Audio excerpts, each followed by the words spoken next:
নমস্কার, আমি মৌমিতা। আজ আরেকটি রেসিপি নিয়ে চলে এসেছি। আজ বানাবো ইঁচড় চিংড়ি।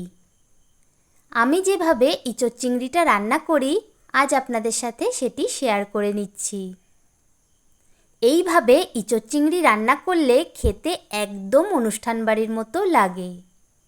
চলুন তাহলে বানিয়ে ফেলি ইঁচড় চিংড়ি। তার জন্য এখানে নিয়েছি কাঁচা কাঁঠাল বা ইঁচড়। ইঁচড়টাকে আমি একটু বড় টুকরো করে কেটে নিয়েছি। ইঁচড় চিংড়ির জন্য এখানে দুটো আলু একটু বড় টুকরো করে কেটে নিয়েছি। আর নিয়েছি চিংড়ি মাছ। চিংড়ি মাছগুলো পরিষ্কার করে ধুয়ে এখানে নিয়েছি। এবারে প্রথমে এই চিংড়ি মাছগুলোর মধ্যে দিয়ে দেব সামান্য পরিমাণে নুন আর দেব সামান্য পরিমাণে হলুদ গুঁড়ো। নুন আর হলুদ গুঁড়োটা দিয়ে ভালো করে মাছগুলোর সাথে মিশিয়ে নেব। এবারে গ্যাস অন করে একটা কড়াই বসিয়ে দিয়েছি সর্ষের তেল। তেলটা গরম হয়ে গেছে। এবার এই চিংড়ি মাছগুলো দিয়ে ভেজে নেব। চিংড়ি মাছগুলো খুব কড়া করে ভাজবো না, হালকা করেই ভেজে নেব। হালকা করে মাছগুলো ভাজা হয়ে গেছে, একটা পাত্রে উঠিয়ে নিয়েছি। চিংড়ি মাছ ভাজার পর যেটুকু তেল ছিল তার মধ্যে দিয়ে দিলাম কেটে রাখা আলুর টুকরোগুলো। আলুর টুকরোগুলো দিয়ে লাল করে ভেজে নেব, তাহলে খেতে খুব ভালো লাগবে। আলুর টুকরোগুলোও ভাজা হয়ে গেছে, উঠিয়ে নিয়েছি। রান্নার জন্য চিংড়ি মাছ আর আলুগুলো ভাজা হয়ে গেছে। এবারে কড়াইতে দিয়েছি সর্ষের তেল। তেলটা গরম হয়ে গেছে। এবার ফোড়ন দিয়ে দেব গোটা গরম মশলা আর গোটা জিরে। ফোড়নটা দিয়ে খুব সুন্দর একটা ঘ্রাণ বা গন্ধ বের হয়েছে। এবার এর মধ্যে দিয়ে দিলাম পেঁয়াজ কুচি। পেঁয়াজ কুচিটা দিয়ে হালকা বাদামি রং করে ভেজে নেব। এবার এর মধ্যে দিয়ে দেব টমেটো কুচি।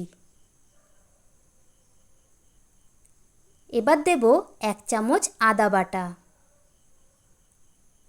1 চামচ রসুন বাটা। এবার দিলাম 1 চামচ পেঁয়াজ বাটা। এবার দিয়ে দিলাম 1 চামচ লাল বা পাকা লঙ্কা বাটা। এবার দিয়ে দেব স্বাদ মতো নুন। এবারে দিয়ে দিলাম হলুদ গুঁড়ো। সব কিছু দিয়ে একটু কষিয়ে নেব।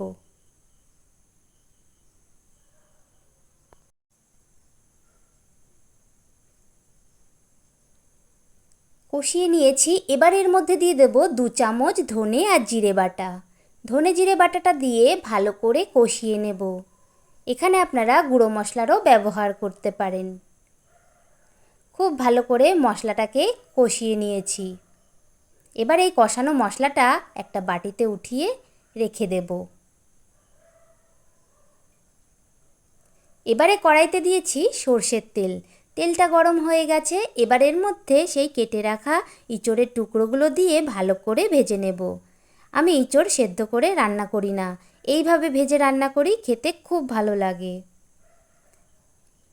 এঁচড়গুলো দিয়ে খুব ভালো করে কিন্তু ভেজে নিতে হবে। ইঁচড়গুলো ভাজতে ভাজতে অনেকটাই সফট হয়ে এসেছে।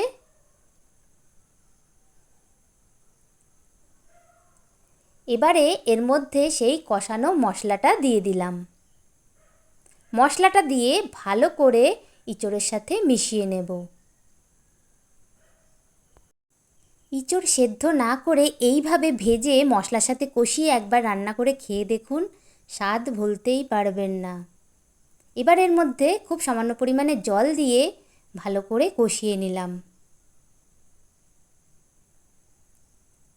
এবার দিয়ে দেব সেই ভেজে রাখা আলুর টুকরোগুলো আর চিংড়ি মাছগুলো।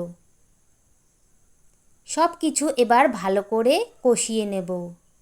এই কষাতে কষাতেই রান্নাটা অর্ধেক হয়ে যাবে। সব কিছু খুব ভালোভাবে কষিয়ে নিয়েছি। এবার এর মধ্যে দিয়ে দিলাম জল। জলটা আপনারা পরিমাণ মতোই দেবেন। জলটা দিয়ে ভালো করে একটু মিশিয়ে নেব।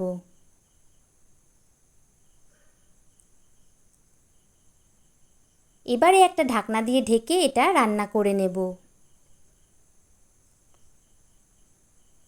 কিছুক্ষণ পর ঢাকনাটা তুলে নিলাম। গ্রেভিটা এখানে অনেকটাই ঘন হয়ে এসেছে আর আলু আর ইঁচড় সবই সেদ্ধ হয়ে গেছে। এবার এখানে একটা আমি ভাজা মশলা আগেই তৈরি করে রেখেছিলাম। এখানে ধনে জিরে আর গোটা গরম মশলা ভেজে গুঁড়ো করে রেখেছি, এই মশলাটা দিয়ে দেব। গ্রেভিটা অনেকটাই ঘন হয়ে এসেছে। এবারে সেই ভাজা মশলাটা এর মধ্যে দিয়ে দেব। এই ভাজা মশলাটা দিলে এই ইঁচড় চিংড়িটা খেতে একদম অনুষ্ঠান বাড়ির মতো লাগবে। এখানে ধনে জিরে আর গোটা গরম মশলা ভেজে আমি গুঁড়ো করে রেখেছিলাম, সেটাই দিয়েছি। ভালো করে সব কিছু মিশিয়ে নিয়েছি। আমার ইঁচড় চিংড়ি রান্না কমপ্লিট। এবারে একটা প্লেটে রান্নাটা উঠিয়ে নেব। ইঁচড়টা সেদ্ধ না করে এইভাবে ভেজে মশলার সাথে কষিয়ে রান্না করুন আর সবার শেষে সেই ভাজা মশলাটা দিয়ে নামিয়ে খেয়ে দেখুন। কথা দিচ্ছি একদম অনুষ্ঠান বাড়ির মতো ইঁচড় চিংড়িটা লাগবে। গরম ভাতের সাথে দুর্দান্ত লাগবে এটি খেতে। আজকের এই ইঁচড় চিংড়ির রেসিপিটি আপনাদের কেমন লাগলো কমেন্ট করে জানাবেন। আর ভিডিওটি ভালো লাগলে একটা লাইক করে দেবেন আর আমার চ্যানেলটি প্লিজ সাবস্ক্রাইব করে দেবেন।